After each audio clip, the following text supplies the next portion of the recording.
আসসালামু আলাইকুম প্রিয় শিক্ষার্থীরা, সবাইকে স্বাগতম। আজকের ক্লাসে আমরা ইলেকট্রিক্যাল ইনস্টলেশন অ্যান্ড মেইনটেন্যান্স ট্রেডের ধারাবাহিকতা ক্লাসে আজকের ক্লাস প্রেজেন্টেশনে আমি Mohammad Akbar Kabir, instructor electrical installation and maintenance. বর্তমানে আমি ইউসেফ রাজশাহী টেকনিক্যাল স্কুলের কর্মরত অবস্থায় আছি, তাই ইউসেফ বাংলাদেশ থেকে আপনাদেরকে জানাই স্বাগতম। তার সাথে সাথে জানাই আমার এই চ্যানেল থেকেই, আকবর সান মুন চ্যানেলের থেকেই সবাইকেই জানাই হচ্ছে স্বাগতম। আজকে যে ক্লাস, তার আগে আমরা গত ক্লাসটা কি সেটি আমরা একটু দেখে নেব। Basic concept of mathematical. গত ক্লাসে আমরা ম্যাথমেটিক্যালের যে বেসিক ধারণাগুলো সেগুলো আমরা দেখেছি। আজকে আমরা জানব হচ্ছে use of English in the work place, অর্থাৎ কর্মক্ষেত্রে কাজ করতে গেলে যেসব ইংলিশগুলো সাধারণত দরকার হয় সেগুলো বেসিক ধারণাগুলো আমরা জানব। তবে এই ক্লাসটি দুটি পার্টে ভাগ করা হয়েছে। আজকে আমরা এই ক্লাসের ফার্স্ট পার্টটি আলোচনা করি। তাহলে যাওয়া যাক। আজকে এই ক্লাস থেকে আমরা কী শিখব?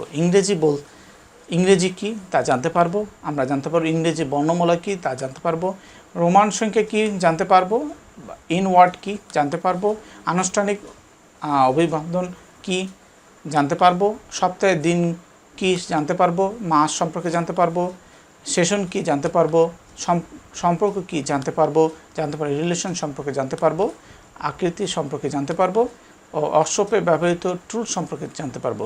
প্রিয় শিক্ষার্থীরা, আরও জানবো হচ্ছে প্রোনাউনের ব্যবহার সম্পর্কে জানতে পারবো। আগামী সেশনে আমরা কী শিখব তাও আমরা আজকে ক্লাসে আমরা জানতে পারবো। তাহলে যাওয়া যাক আজকে এই ক্লাসে। প্রথমেই জেনে যে হোয়াট ইজ ইংলিশ। আসলে ইংলিশটা কী? আমরা এই ইংলিশ বলি, ইংলিশটা কী? It is the language, it is ভাষা, but for us it is not just a language.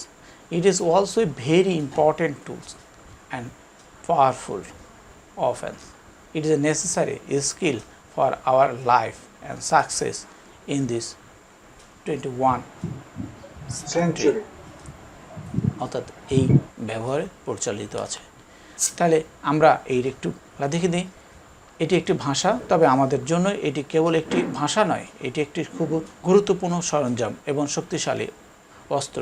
এটি আমাদের জীবন এবং একবিংশ শতাব্দীর সাফল্যের জন্য প্রয়োজনীয় দক্ষতা অর্জন করে থাকে। অর্থাৎ ইংলিশ আমরা যদি জানতে পারি তাহলে আমরা যে কোনো জায়গায় যে কোনো মুহূর্তে আমরা বিভিন্ন দেশে আমরা কি করতে পারবো, ইংলিশের মাধ্যমে আমরা আমাদের সাকসেসফুলি অর্জন করতে পারবো। প্রিয় শিক্ষার্থীরা, আমরা জানব এবার ক্যাপিটাল লেটার। আসলে এটি হচ্ছে ইংলিশের প্রথমত আমরা জানি ABCD, এগুলো জানি। কিভাবে একটি ক্যাপিটাল লেটারগুলো সেগুলো আমরা একটু দেখে নিচ্ছি। আমরা এটুকু জানি, এর বেশি কিছু বলার কিছু নাই। এবার আমরা জানব স্মল লেটার। স্মল লেটারগুলো কীভাবে লিখতে হয় সেটিও আমরা একটু দেখে নিলাম। দেখে নিব হচ্ছে রোমান সংখ্যা কী।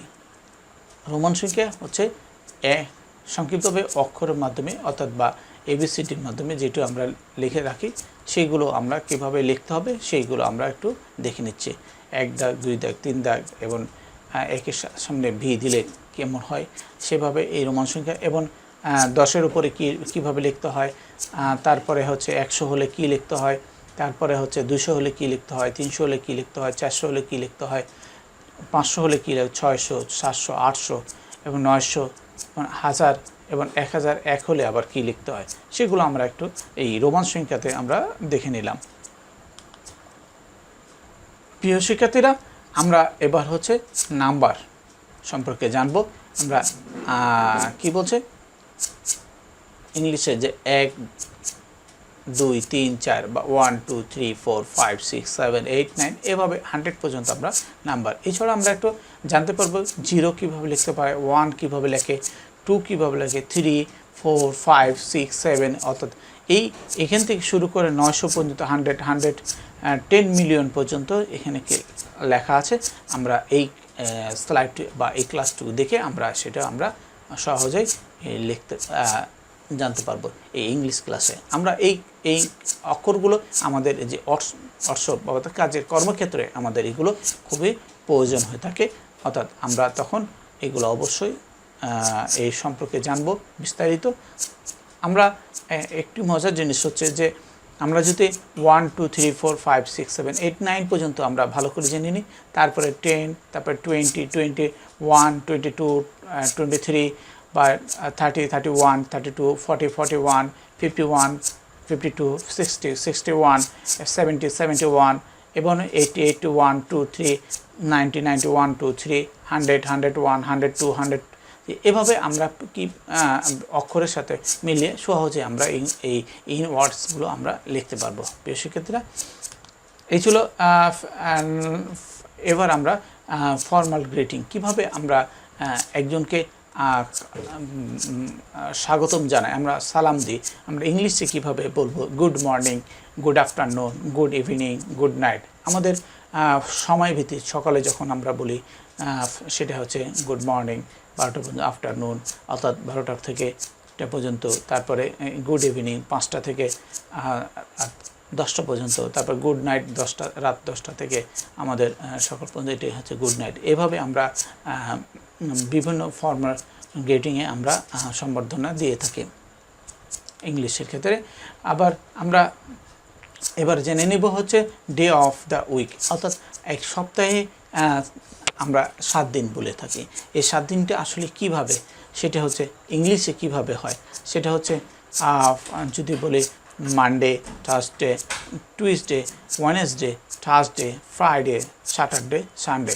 সাধারণত আমাদের আমরা সপ্তাহে শুরু করি হচ্ছে Friday, Saturday, Sunday, Monday, Tuesday, Wednesday এবং থার্সডে। এভাবে আমাদের এই 7টা উইকে আমরা শেষ করি। আমরা এইগুলো জানি জাস্ট হচ্ছে রিকল করার জন্য, তোমাদের জানার জন্য। প্রিয় শিক্ষার্থীরা, এবার আমরা জেনে নেব মান্থ অফ দ্য ইয়ার। একটা বছরে 12টি মাস। এই 12টি মাসের নাম কি? এই 12টি মাসের নামটা আমরা একটু জেনে নিই। সেটি হচ্ছে জানুয়ারি, ফেব্রুয়ারি, মার্চ, এপ্রিল, মে, জুন, জুলাই, আগস্ট এবং সেপ্টেম্বর, তারপর অক্টোবর, নভেম্বর, ডিসেম্বর। আর আমরা এই ছবিগুলো দেখে আমরা এও বলতে পারবো যে কোন সময় কোন সিজনে কী অবস্থা, সেইটিও আমরা আমাদের ক্লাস থেকে আমরা এটাই বলতে পারবো। প্রিয় শিক্ষার্থীরা, এই ছিল আমাদের মান্থ অফ ইয়ারের অর্থাৎ 12টি মাসের নাম, অর্থাৎ এই 12টি মাসে এক বছর, আমরা এইটুকু আমরা জানলাম। প্রিয় শিক্ষার্থীরা, এবার আমরা জানবো হচ্ছে যে সেশন। আমাদের এই শিক্ষা ইয়ারের সেশনগুলো আমাদের খুবই জরুরি। যদি আমার হায়ার এডুকেশনে পড়তে যাই তখন বা যে কোনো সময় আমাদের পড়তে গেলে ইয়ার বা কোয়ার্টারলি এগুলো আমাদের সামনে আসে। যেরকম আমরা যদি স্প্রিং কোন মাস ধরে হয় তাহলে সেটা হচ্ছে মার্চ, এপ্রিল, মে। এই 3টি মাস মিলে হচ্ছে স্প্রিং। তারপরে সামার জুন, জুলাই, আগস্ট, এইটুকু এই 3টি মাস মিলে সামার। তারপরে ফল সেপ্টেম্বর, অক্টোবর, নভেম্বর, এটি হচ্ছে ফল। তারপরে হচ্ছে ডিসেম্বর, জানুয়ারি, ফেব্রুয়ারি, এটা হচ্ছে উইন্টার। এই সময় শীতের সময় এই হচ্ছে উইন্টার। এইভাবে এই 12 মাসকে 4টি ভাগে ভাগ করে আমাদের এই সেশন তৈরি করা হয়েছে। আমরা এটি আমাদের পড়ার ক্ষেত্রে আমাদের খুবই জরুরি। তাহলে অবশ্যই আশা করি এই সেশন কিভাবে করতে হয় সেটিও আমরা জানতে পারলাম। প্রিয় শিক্ষার্থীরা, এবার আমরা জানবো হচ্ছে রিলেশন। রিলেশন হচ্ছে আমরা ফাদার, মাদার, ব্রাদার, সিস্টার, তারপর চিলড্রেন, আন্টি, আঙ্কেল, তারপর হচ্ছে গ্র্যান্ডফাদার, গ্র্যান্ডমাদার। এই সম্পর্কটা আমরা কিভাবে সেটা আমরা এই ক্লাস থেকে জানতে পারবো। আমরা সন হচ্ছে ছেলেকে বলা হয়, তারপরে হচ্ছে ডটার মেয়েকে বলা হয়, ফাদার ইন ল অর্থাৎ যেটি গ্রাম্য ভাষায় হচ্ছে দুলাভাই বলা হয়। এইভাবে আমাদের হাজব্যান্ড, ওয়াইফ, এই ক্লাস থেকে আমরা আমরা জানতে পারি। এটি আমরা সবাই জানি। তারপর আমরা এটি শুধু এই ক্লাসের ধারাবাহিকতার জন্য আমরা একটু রিকল করে নিলাম। প্রিয় শিক্ষার্থীরা, এবার হচ্ছে স্টেপস। এইগুলো হচ্ছে সাধারণত আমাদের কলকারখানায় কোন বা ড্রয়িংয়ের ক্ষেত্রে বা কোন ক্ষেত্রে এটা আমাদের circle, oval, triangle, square, star, heart, cross, তারপর কারেন্স, এরিয়া, ডিস্টেন্স, পিস, এইভাবে বিভিন্ন এই এরিয়াগুলোকে আমাদের বিভিন্ন জায়গায় আমরা এই ইংলিশে আমরা নামগুলো জানলে আমাদের হচ্ছে যে অবশ্যই আমরা কি করতে পারবো, এইগুলো দেখে আমরা সহজেই ওয়ার্ড প্লেসে চিনতে পারবো। ও এটা স্কোয়ার বোঝাচ্ছে, এটা সার্কুলার বোঝাচ্ছে, এটা স্টার মার্ক বোঝাচ্ছে, এটা চিহ্ন বোঝাচ্ছে। এই প্রতীকগুলো দেখে আমরা তখন সহজেই আমরা আমাদের কর্মক্ষেত্রে সুবিধা হবে। প্রিয় শিক্ষার্থীরা, এবার দেখবো অ্যারোজ, অর্থাৎ আপ ডাউন, কোন দিকে যাচ্ছে, ওভার টু, এইটা কোন সাইডে। এই যে অ্যারো চিহ্নগুলো আমরা দেখে এখানে বিভিন্ন অ্যারো চিহ্ন আছে, তারপর out of, across, along, through, এই চিহ্নগুলো দেখে আমরা অবশ্যই কি বলছে হোয়াটসঅ্যাপে আমরা যদি কোনো চিহ্ন দেখতে পাই তাহলে আমরা সহজেই বুঝতে পারবো এই ইংলিশে কিভাবে অ্যারোকে কোন জিনিসটা বোঝানো হয়। প্রিয় শিক্ষার্থীরা, এবার আমরা টুলস সম্পর্কে জানব। আমরা কর্মক্ষেত্রে আমরা হ্যান্ড টুলস সম্পর্কে জানব। তার আগে আমাদের এটি হচ্ছে জাস্ট একটি ধারণা যে কর্মক্ষেত্রে কাজ করতে গেলে যে আমাদেরকে সবই হচ্ছে ইংলিশে নামগুলো বলতে হয়। তার জন্য আমরা ইংলিশেই নামগুলো মুখস্থ করব এবং ইংলিশে চেনার চেষ্টা করব। তাহলে আমাদের হ্যামার, স্ক্রুড্রাইভার, সিজেল, অর্সপ, সেখান থেকে আমাদেরকে শিখে নিতে হবে, জানতে হবে, ইংলিশে আমাদেরকে বলতে হবে। তাহলে ইংলিশে আমরা অনেক কিছুই তখন বলতে পারবো। প্রিয় শিক্ষার্থীরা, এবার আমরা জানবো ইউজ অফ দ্য প্রোনাউন্স। প্রোনাউন্সগুলো কী কী সেগুলো আমাদের একটু জেনে নেব। আই, ইউ, হি, সি, এগুলো হচ্ছে প্রোনাউন্স। সাবজেক্ট টু অবজেক্টের প্রোনাউন্স কি? I, me, he, you, he, him, she, her, it, they, them. এগুলো হচ্ছে যে এই সাবজেক্ট থেকে অবজেক্টের কীভাবে প্রোনাউন পরিণত হয়েছে সেগুলো আমরা একটু জেনে নিলাম। আমরা সহজে তখন আমরা ওয়ার্ড তৈরি করতে পারবো। প্রিয় শিক্ষার্থীরা, আজকে আমরা তাহলে কি শিখলাম?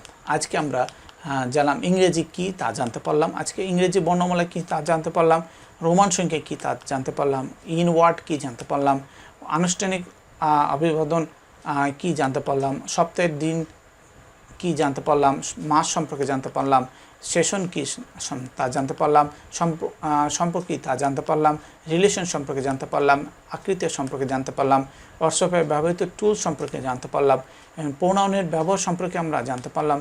আগামী সেশনে এখন আমরা কি জানবো আমরা বুঝতে পারছি। আগামী সেশনে আমরা হচ্ছে এই use of English in the work place, অর্থাৎ কর্মক্ষেত্রে যে ইংলিশের ব্যবহার তার সেকেন্ড পার্ট আমরা আগামী ক্লাসে জানবো। এই আগামী ক্লাস দেখার আশায় আজকের মতো এখানে শেষ করছি। সবাই ভালো থাকো, সুস্থ থাকো এবং বেশি বেশি করে আমার চ্যানেলে সাবস্ক্রাইব করো। যারা সাবস্ক্রাইব করেছো তাদেরকে অশেষ অশেষ ধন্যবাদ। লাইক করো, শেয়ার করো এবং কমেন্ট করো, তাহলে অবশ্যই আমি নতুন নতুন ভিডিও বানাবো তোমাদের জন্য। আল্লাহ হাফেজ।